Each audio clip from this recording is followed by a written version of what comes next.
Let me tell you something that can change everything if you truly hear it, not just understand it, but feel it. Your life right now is not the result of luck, talent, or circumstances. It is the direct outcome of what you focus on every single day. Whatever you consistently place your attention on becomes your reality. Not because the world changes, but because you change. Your focus determines what you notice, what you ignore, and how you interpret every experience that comes your way.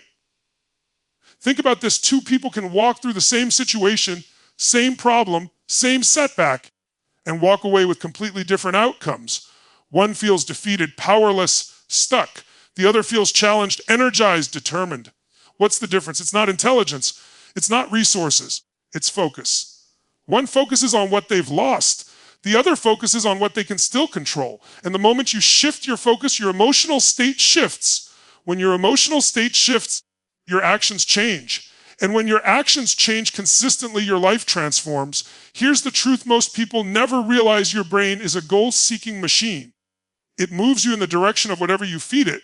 If you focus on fear, your mind looks for danger. If you focus on failure, it searches for proof you're not enough. But if you focus on solutions, growth, and possibility, your mind begins to find pathways you didn't even know existed. Focus is not passive, it's a command. You are telling your nervous system what matters most. Most people live in reaction mode. They let their environment dictate their focus. News, opinions, past mistakes, other people's expectations, these things hijack attention without permission. And when you allow that, you give away your power. But the moment you take control of your focus, you take control of your inner world. And when you control your inner world, the outer world has no choice but to respond differently to you. Ask yourself this: what do you focus on first thing in the morning? What do you replay in your mind at night? Those patterns are shaping your identity. Because whatever you focus on consistently, you start to believe. And whatever you believe, you become. This is why focusing on gratitude changes people. Not because their problems disappear, but because their perception expands. They begin to see opportunity where they once saw limitation. You don't need a new life. You don't need perfect conditions. You need a new focus. The moment you stop asking, why is this happening to me? And start asking, what can I learn from this? How can this make me stronger? Everything changes. Focus doesn't eliminate challenges, but it determines whether challenges break you or build you. So if I could teach you only one thing, it would be this: guard your focus like your life depends on it, because it does. Where your focus goes, your energy flows, and where your energy flows, your future grows. Let me be clear about something that most people misunderstand. You don't take action because you understand what to do. You take action because of how you feel. Emotion is the invisible force behind every decision you've ever made. Logic might justify your choices afterward, but emotion drives them in the moment. If you want to change your life, you don't start by changing your circumstances. You start by changing your emotional state. Think about the times in your life when you felt unstoppable, when you felt confident, energized, certain. In those moments, you didn't hesitate, you didn't overthink, you moved. Now think about times when you felt overwhelmed or fearful. Same abilities, same resources, completely different results. The difference was not intelligence, it was emotion. Your emotional state determines whether you take massive action or no action at all. Most people wait for motivation to show up. They wait to feel inspired before they move. But that's backwards. High performers know something others don't. Emotion can be generated. It is not something you wait for, it's something you create. Your physiology, how you breathe, how you move, how you hold your body, instantly changes how you feel. Change your posture, deepen your breath. Move with intention, and your emotional state shifts within seconds. Emotion follows motion, not the other way around. Your language also shapes your emotional fuel. The words you use in your mind every day are commands to your nervous system. Say, I'm overwhelmed, and your body collapses. Say, I'm challenged and I'll find a way. And suddenly your mind opens. Most people talk themselves into weakness without realizing it. But when you upgrade your language, you upgrade your emotional power. Here's the truth: success doesn't require you to feel good all the time. It requires you to feel in control. And control comes from knowing you can shift your state when it matters most. Fear doesn't disappear at higher levels, it's just managed differently. Courage is not the absence of fear, it's the ability to act powerfully despite it. And that ability comes from emotional mastery. Every habit you have, good or bad, is tied to emotion. You repeat behaviors because they make you feel something, even if that feeling is temporary relief. If you want to change a habit, you must change the emotional payoff attached to it. Associate pain with staying the same and pleasure with growth, and your behavior will follow automatically. When you learn to master your emotional state, you stop being a victim of your moods and start becoming the director of your life. You don't wait for confidence, you create it. You don't wait for certainty, you generate it through action. And once you realize that emotion is fuel, not fate, you unlock a level of power that most people never touch. Control your emotions, and you control the direction of your life. Here's a truth that can set you free if you're willing to see it. Events themselves have no power over you.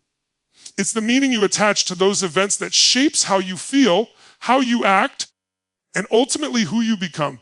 Two people can experience the same loss, the same rejection, the same failure, and one becomes bitter while the other becomes unstoppable. The difference isn't what happened. The difference is what it meant to them. Most people believe their emotions come from circumstances. They say, this happened, that's why I feel this way. But that's not how it really works.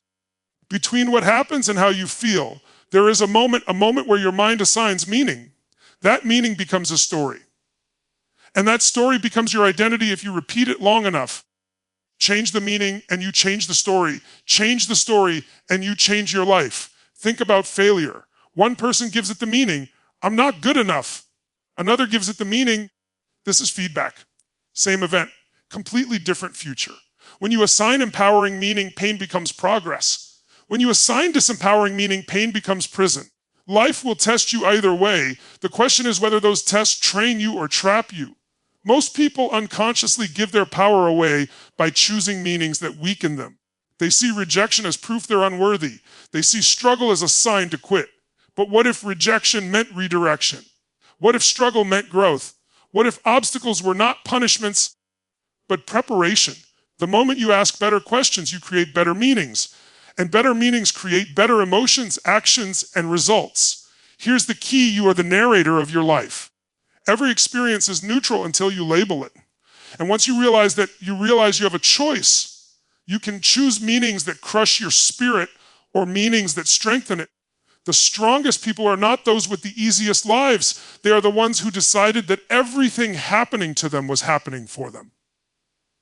This doesn't mean pretending pain doesn't hurt.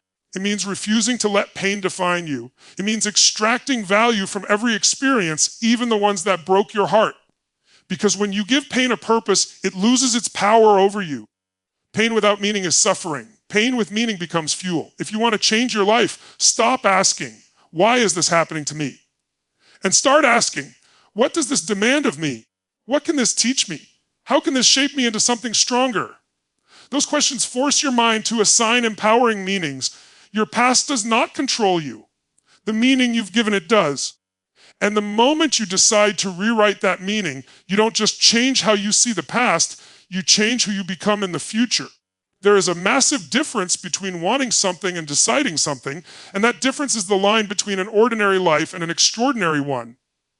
Desire is easy. Everyone wants success, happiness, confidence, freedom. Wanting costs nothing. But decision changes who you are. The moment you truly decide, you cut off all other options. You stop negotiating with your fears. You stop leaving the door open for excuses. And that's when your life begins to move. Most people live in a constant state of maybe. Maybe I'll start tomorrow. Maybe I'll try if conditions are right. Maybe I'll commit once I feel ready. But readiness is a myth. Clarity comes after decision, not before it. The strongest moments in your life didn't come when you felt comfortable. They came when you said, enough is enough, and drew a line in the sand. That single moment of decision redirected your entire future. A real decision is not a preference. It's not, I'll try. Trying leaves room for retreat. Decision says, this is who I am now. When you decide, your brain starts working differently. It stops asking if something is possible and starts asking how to make it inevitable. Resources appear. Energy increases. Creativity activates. Not because the world suddenly changed, but because you did. Think about every breakthrough you admire in others. Behind it was a moment when someone decided they would no longer tolerate their current standard. They didn't know all the steps. They didn't have every answer, but they were committed to figuring it out. That level of commitment changes your behavior, and consistent behavior shapes destiny. Most people let their past make their decisions for them. They say, I failed before, so I probably will again. But decision is the act of separating your future from your past. It's choosing to no longer let old experiences dictate new outcomes. The past can inform you, but it does not get to define you unless you allow it to. Here's the truth: life will test every decision you make. The moment you decide, resistance shows up, doubt appears, fear gets loud. That doesn't mean you're wrong, it means you're growing. Weak decisions collapse under pressure. Real decisions get stronger. Commitment is proven when it's inconvenient. Decisions shape identity. The moment you decide to raise your standards, to speak up, to take responsibility, to grow, your identity shifts. And once your identity changes, your actions follow naturally. You don't need willpower when your decision is aligned with who you believe you are. If I could teach you one thing here, it's this: stop waiting to feel confident before you decide. Decide first, and confidence will follow. Your destiny is not created by what you wish for. It is created by the decisions you make when no one is watching, when it's hard, and when it matters most. Every human being on this planet is driven by two forces, whether they realize it or not: the desire to avoid pain and the desire to gain pleasure. These forces shape every habit, every relationship, every action you take. You don't do what you do because of logic or willpower. You do it because deep down you believe it will either bring you pleasure or help you avoid pain. Once you understand this, you stop fighting your behavior and start rewiring it. Think about habits that frustrate you: procrastination, self-doubt, staying in comfort zones you've outgrown. On the surface, they look like problems, but underneath, they're solutions. Procrastination avoids the pain of failure. Staying comfortable avoids the pain of uncertainty. Even self-sabotage often protects you from the pain of disappointment. The behavior isn't the enemy, the emotional association behind it is. Most people try to change their lives by forcing themselves to act differently. They rely on discipline for a while, but discipline eventually runs out. Why? Because they haven't changed what their brain associates with pain and pleasure. If growth feels painful and staying the same feels safe, you'll always drift back to old patterns. But the moment you flip those associations, everything changes. Permanent change happens when the pain of staying the same becomes greater than the pain of changing. When you deeply associate staying stuck with regret, wasted potential, and lost time, your nervous system starts pushing you forward. And when you associate growth with pride, strength, and freedom, action becomes natural. You no longer need motivation. Your emotions pull you toward progress. This is why people only change when they hit a breaking point.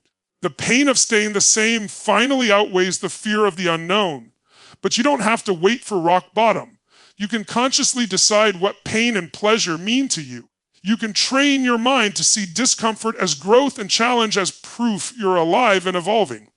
Your identity is built on these emotional links. If you associate pleasure with discipline, learning, and progress, you become someone who thrives. If you associate pleasure with avoidance and short-term relief, you stay stuck in cycles that drain you. The brain always chooses what it believes will feel better in the moment, even if it costs you in the long run. Here's the shift: stop asking, how do I force myself to change? And start asking, what pain am I avoiding and what pleasure am I chasing? When you become aware of that, you gain control. Awareness breaks unconscious patterns. And once you see the pattern, you can reassign meaning. Attach pain to excuses. Attach pain to settling. Attach pain to ignoring your potential. And attach pleasure to growth, to effort, to becoming who you know you're capable of being. When you do this consistently, your behavior will change automatically. You are not weak. You are not lazy. You are simply obeying emotional conditioning. Change the conditioning and you change your life. Your life will never rise above the standards you set for yourself.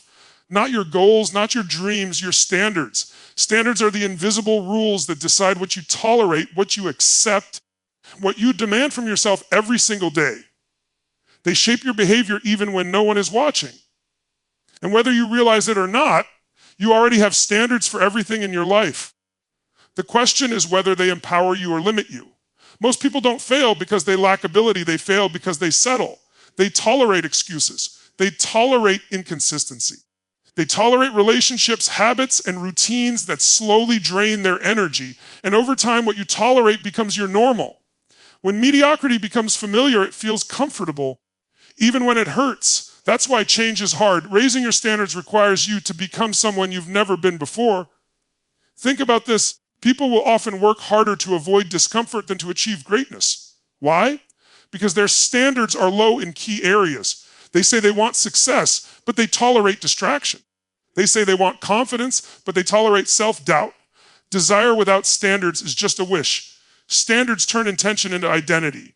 High standards don't mean perfection. They mean clarity. They mean deciding in advance what is acceptable and what is not.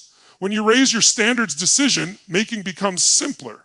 You no longer negotiate with your weaknesses. You don't ask, should I do this? You ask, does this align with who I've decided to be? That shift alone eliminates countless distractions. Your daily standards shape your habits, and your habits shape your future. The way you show up when you're tired, the way you speak to yourself when things go wrong, the way you respond to challenges instead of avoiding them. These moments define you far more than big, dramatic decisions. Excellence is built in the small moments of discipline that no one applauds. Raising your standards will feel uncomfortable at first. Your old identity will resist. Your environment may push back. People who benefit from your lower standards may question your change.